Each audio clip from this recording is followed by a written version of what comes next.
Okay, hello. So I am going to talk to you today about postpartum. I had a C-section again, unexpectedly. I was hoping to go for a VBAC, but I had to go for a C-section instead because my blood pressure once again wasn't holding out. And I also had my son at nearly 37 weeks, 36 and 6, so I was almost there by a couple hours. I would have been 37 weeks. So he was nearly a week later than my daughter. So I had my daughter at 36 weeks. So preterm for my daughter, and I guess we'll call him preterm for my son, but almost not. Here I am, nearly 2 weeks postpartum, and I just wanted to talk about the good, the bad, and the ugly. I know everyone's experience is completely different, just in general, so your experience might be totally different than mine. I have two now, so that makes things pretty different. Things are a little bit easier C-section wise because I knew what was coming. So mentally and physically, the experience was a little bit easier for me. And the healing process was a little easier because I knew what was coming. The first time, the experience of standing up that 24 hours after surgery was shocking to me. It was so incredibly painful because I had no idea the sensation I was going to experience. But this time around, I knew what was coming, so I could brace myself for it. And we'll see about the healing, about how the scar tissue is going to go and what's happening with that. I'm going to do a little more research into that, about massaging the scar tissue, especially since it's a scar now on top of a scar, and kind of taking care of that. Still have some aches and pains, but off meds now, which is great because he's less sleepy. But yeah, just kind of making it work. Life is always challenging when you have more than one. I'm sure those of you that have more than one know. A perk of having two is I have a helper. I have a nearly 3-year-old, way too eager helper, but someone who's always willing to run and get me something if I'm nursing, if she can get it or reach it, who's willing to hand me wipes or diapers when I'm changing, who's willing to run little at-home errands that I can make up for her, so that's really nice. But also having a near 3-year-old, I also have a way too eager helper, which can also be a pain in the butt because I have someone in my face every 5 seconds trying to hug, squeeze, and love her brother to death, basically. So that's challenging as well.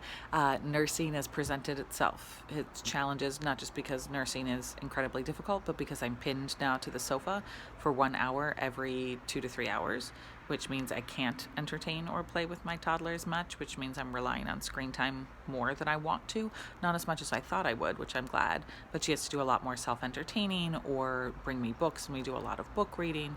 I am so lucky that my husband, my partner, has been a rock star. I think this time around, even more than the first time around. I think he knew what was coming as well. I think we're both used to sleeping less, so he was kind of more willing to pitch in and help out at the wee hours of the morning.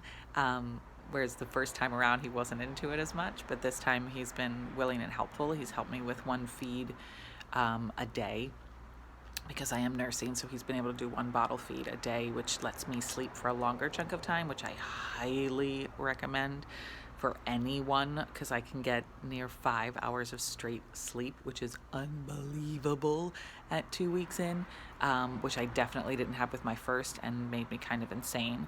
If you have someone that can help you with 1 bottle feed, do it, whatever that means for you, even if you have to wake up really quick and pump, or pump before you go to bed, however that makes sense to you, do it. It's especially tricky this time around because it's a pandemic, so we've had no one come visit us. We've had no family come to help, no friends. We have had an amazing support system in our friends in a meal train, which I also would highly recommend, and don't feel shy about doing it for yourself if you need to. Instead of bringing meals, people have sent us gift card money. So we have been eating amazing amounts of takeout for the last 2 weeks, and I'm not going to be shy about saying it. Pretty much every night for dinner we've had takeout, and it's been amazing to not have to think about cooking. I'm actually to the point where I want to now cook a meal, whereas the last 2 weeks it's just been fantastic to say, what do you want for dinner, and just order it, and only have to worry about my daughter eating. So that support system has been phenomenal. We've done a lot of FaceTiming with family. I'm sure a lot of you are doing that now. But it's tough when you don't have anyone physically there to help you, besides your partner, obviously. Your partner or is there, but my husband is also working from home, so there are a couple hours a day where he's MIA, which is fine. It just is what it is, but it's challenging. I mean, anyone who's in the midst of a pandemic can't say it's not challenging, and especially if you have a newborn at home. Also, that we can't have my daughter in daycare, which we really wanted to, and there are no parks for us to go to. We can go to parks where she can run around, but no parks that she can climb or play on. And there are no school systems that she can be in or that I would feel comfortable putting her in. So she is ours and will be home with us for the next year. And I was so hoping that she would have at least a couple half days a week where she could be in daycare or preschool. She's so ready for it. And I wanted her to have something for herself. So those are all challenges that we're kind of dealing with and facing on our own. But I wanted to talk about physically, postpartum, bonding. It's different for everyone. For my daughter, especially because the C-section was so early, it was so unexpected, it was very out of the blue.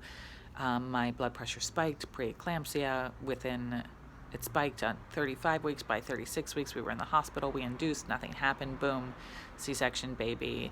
It was very hard on me. It was very traumatic on me emotionally, physically. So I didn't really feel that immediate bond to my daughter. And it took quite a while to kind of discover her personality. In about 3 months, I started to feel a little more bonded, connected, and the bond just grew and grew and grew exponentially from there. With my son, I definitely feel a little closer to him right away. And I think that's, again, because I knew that the C-section was a possibility and I knew what to expect and what was going to come of it. I had a really hard time with a C-section the first time around because I desperately wanted to give birth naturally. I wanted that experience. I wanted the pain. I wanted all of it. That was just what I thought birth was. That's what I wanted my experience to be and what I thought my experience should be. And then I wanted that for my son. But then as my blood pressure started spiking around 32 weeks, that dream started drifting away. And coming to terms with that and being okay with that and knowing, like I came to terms with in the first round with my daughter, that it didn't matter how she got here, but that she got here and that she was healthy and safe and I was healthy and safe was the most important thing. And it took me a little while to come to terms with the fact that I wasn't going to have that natural birthing experience because I really wanted it. I really did. I really wanted all of it. I was even going to try to go 100% natural, but that's not the way it was meant to be for me. And that wasn't the way it was. So that's something that I just had to release. So if any of you are in that same situation, it can take a while to let that go and to be okay with that and to come to terms with that. And that might involve talking to somebody about it, talking to friends, talking to a therapist, and just kind of coming to terms with, you have a beautiful, healthy baby and you are healthy and strong and you did it. And no matter how you did it, it's enough and okay. So that was sort of that situation. As far as breastfeeding goes, I was lucky in that I was able to breastfeed both of my children. Second time around, my milk has come in much stronger and much more full, which I was told it would. But it's crazy. I'm able to save a lot of breast milk in the freezer already, way more than I ever could with my daughter. So much so that I thought I might have an overproduction issue. So I had to kind of back off and figure out how to slow that down and look up resources for that. But as far as nursing goes, I know everyone says it shouldn't hurt, but I'm here to tell you it does hurt. It absolutely does. You suck on any one of your body parts 8 hours a day, nonstop, it's going to hurt. It's going to feel raw. It shouldn't be immensely painful. It's not something that the pain should continue constantly or that you should suffer through. So there are definitely resources. La Leche League is fantastic. Call lactation consultants, but it is uncomfortable. I would say it's solidly uncomfortable for a minimum of a week. I feel like the first time around with my daughter was pretty uncomfortable for about 2 weeks. The discomfort stopped a lot sooner with my son. This time around, there's a lot more ease to it. But there are plenty of resources and plenty of people to talk to. But I will be the first one to tell you that it does hurt. It is uncomfortable. Your nipples have to toughen up, basically. And that doesn't mean they have to crack, split, bleed for you to win a prize. Absolutely not. You don't want any of that. But it takes a little while. And be gentle with your body. Whether it was a natural birth or a cesarean birth, I'm 2 weeks in and almost 3 weeks in now, I guess, and still healing. And I so want to take a walk around the block and exercise and do some sit-ups and blah, blah, anything to feel better and stretch. But I have to remind myself to slow everything down. It's not time for that yet. We take gentle strolls around the block once a day with the family. And I'm talking strolling, not walking. I'm not doing any sort of strengthening exercises at all, just really gentle stretching just for my back so it doesn't feel so like all I do is sit on the sofa all day, which is all I do. Just really being gentle with the process and knowing that it is a process. And your body takes a while to get back to itself. It took you 9+ months to make this baby. I really found that it took 9+ months to come back to a sensation of feeling like myself again with the first. It took about 3 months to kind of start feeling like my body was getting back to being my own. It took me about 6 months to start feeling pretty strong. 9 months to a year to start feeling more like myself. My body is forever changed and will forever be changed again. We'll see what's going to happen. But I'm excited this time around because that was my last child. So I'm excited to see mentally what that means. I feel like with my first child, I knew I wanted to have another one. So while I got in shape, I didn't really get in as much shape as I could because I figured I was probably going to do it again. But this time around, I am excited to take myself back, to get back to myself, to really take care of myself a little bit more than I did that first time around.